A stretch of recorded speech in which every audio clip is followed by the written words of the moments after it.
All right, I've got Melinda Jividan, the care pastor for Northeast Christian, here with me, and we've been talking about all things mental health, and particularly how COVID has really, shot that conversation about mental health to the top of the list when it comes to conversations. But we also promised that we're going to dive into some personal stories. And I know there's a lady by the name of Adrian that we're going to hear from. Yeah, so one thing that's important to us is, we could talk about the statistics and the logistics of it, but what you'll remember probably most is the stories and the faces of the people who are willing to share about the challenges that they've faced. And Adrian is a dear friend of our church. She's a part of our church family who is truly an advocate for mental health and for anyone facing a mental health challenge. And her story that she shared on video during one of our previous mental health sermon series is just a reminder of what this battle can look like on a daily basis and some of the ways that she has found to approach that. Okay, take a look.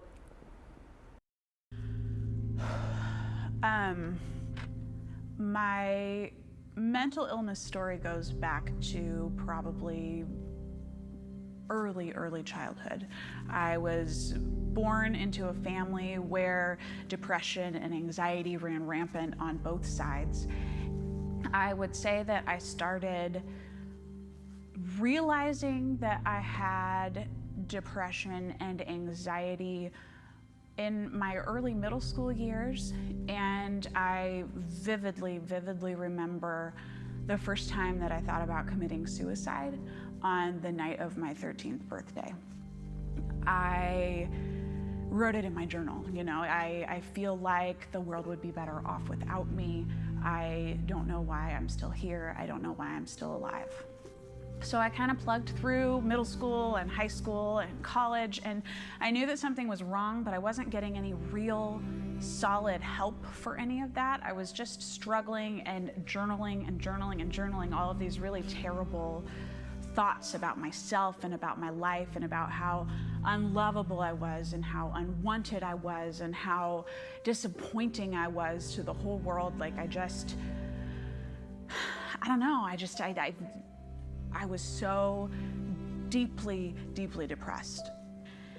And then one night I attempted suicide. I tried to kill myself, and things didn't really get better from there. I don't know how I made it out of that situation because I didn't get real solid help. And so I kept living under this blanket of depression. And then by this point, I just wanted to die all the time. So one of the hallmarks of the depression that I deal with is that I feel like I am unlovable and I feel like I am unloved. And the first time I collided with Jesus, I was driving down the road one day and I felt like I had to turn off the radio in the car. So I shut it off and I started to pray, and after an entire lifetime of not being able to feel loved, I felt loved for the first time ever, and it changed me. Having an experience where I felt that kind of love, the kind that can only come from Jesus, did not stop the depression.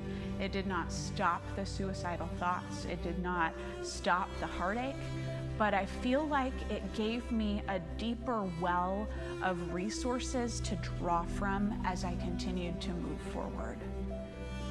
I don't know. Depression for me has been an ongoing struggle just in every season of my life. It's this, sometimes it's here and sometimes it's not here as much as it has been before.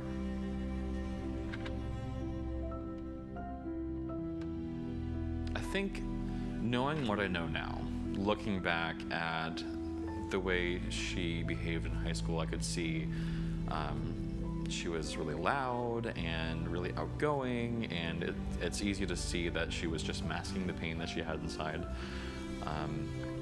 It wasn't until we started talking more in depth that I started to understand the struggles that she was facing on a regular basis. I have my own struggles that I deal with. I've been diagnosed with obsessive compulsive disorder, I have anxiety, I have my own bouts of depression, and I'm not always a good support spouse. There are times when I want to be there at a higher capacity than sometimes I'm able to give. We are working on finding a way to give ourselves grace in those moments when the feeling of the struggle is just insurmountable. And we have to understand, and we try to remind ourselves that it's temporary.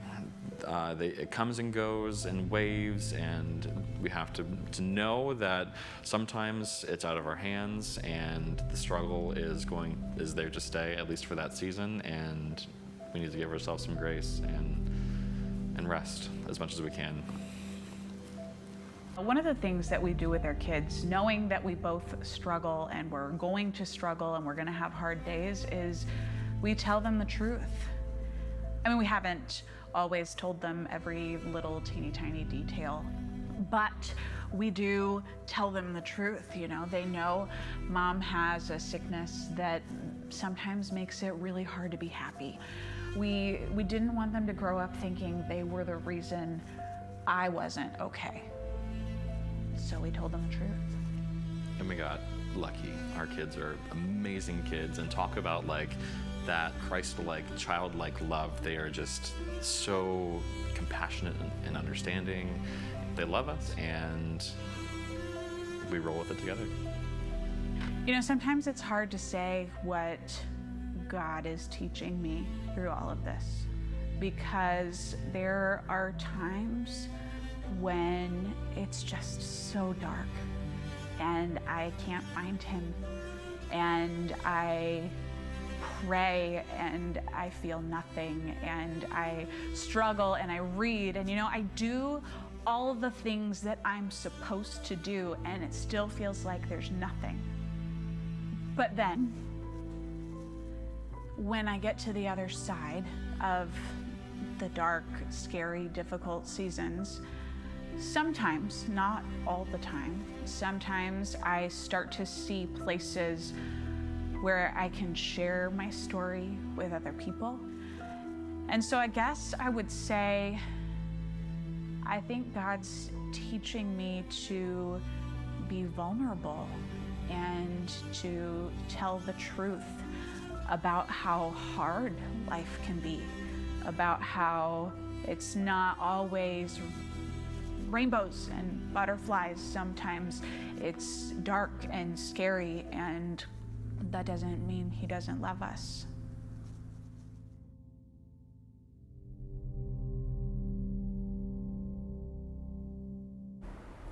Stand by. So I don't know how I feel about that. That was a lot. I think it's probably the most powerful 3-4 minutes of television that you might see today. The level of bravery that it took to stand there and say that publicly. Do you see that often? I wouldn't say we see it often, but I think the more that we can normalize that level of sharing and that level of vulnerability and just honesty about what is hard and what is messy and just feels close to impossible, I think the more that we can normalize talking and sharing those things, the more often we'll hear those stories, because we know stories are out there. We know they're present in our church family, our community, and the worst part is knowing that there are people out there who don't have anyone to share that with. Well, I want to continue the effort to dive into personal stories. There's a gentleman by the name of Mike who worked with the church and is willing and brave enough to talk about how COVID has affected mental health. Take a look. So the most challenging part of the pandemic for me in my mental health was losing control. I love being in control, and pre-pandemic, I think the way I viewed mental health was that it was something that other people struggle with, and it never really affected me, and so I didn't understand it when it hit my family. I work here at church. My wife is a preschool teacher, and when the pandemic hit, the kids started going to school at home. I started working from home, and all of the responsibility of parenting, teaching, and pastoring fell on my shoulders as my wife was able to continue working. After a while, I started realizing I was becoming completely overwhelmed. I didn't know what to do. I didn't know how to handle things. I ended up having to go get some help. This was very humbling for me, but it was something that I needed to learn how to deal with some of the mental health issues that I was struggling with. You know, this past year, Northeast has focused on mental health, not only in our sermons, but also in our staff meetings, huddles, and trainings. So we were actually able to go through a couple different trainings as a staff, which really helped me out personally. We did the Emotionally Healthy Spirituality course. It really helped me focus and understand that we all have trauma and things from our past that we've probably never really addressed that have really shaped the type of people that we are today. And so really being able to dig into and understand the root causes of some of that stuff was very helpful for me. We also did a mental health first aid training course. And so now I am a certified mental health first aider. This is cutting edge stuff. It was a really, really great opportunity for me to be better equipped to love on the people that I serve. As a pastor, the focus on mental health has helped me tremendously as well. I lead our elementary team here at Northeast, and so I get to work with kids. And we know that mental health issues with kids are popping up everywhere right now, just as they are with adults. The challenge in our world is we're not going to really be able to see the impact that the pandemic is having on these kids yet. And so as we are walking through ministry together and working with parents together, just learning how to spot some of those warning signs with these kids and with these families has really allowed me to feel better equipped to serve the people here in our church, but also in our community. I think the biggest thing I learned from all these trainings over the last few months has been that self-care has to be a priority in your life. And that furthermore, as a pastor or a church staff person or a follower of Jesus, that it is okay to focus on self-care, that it is okay to wrestle with mental health, that God loves you already so much more than you could ever imagine, and that his love for you is not based on your performance, on your mental health struggles, or on anything that you're going through in life. And so just remembering those truths, I think, is so, so important. You know, church has put a stigma around mental health. It's not talked about. It's frowned upon. If you struggle with mental health, somehow we've said that it's because you don't have enough faith or because you're not living out your Christian life in the right way, and that couldn't be further from the truth.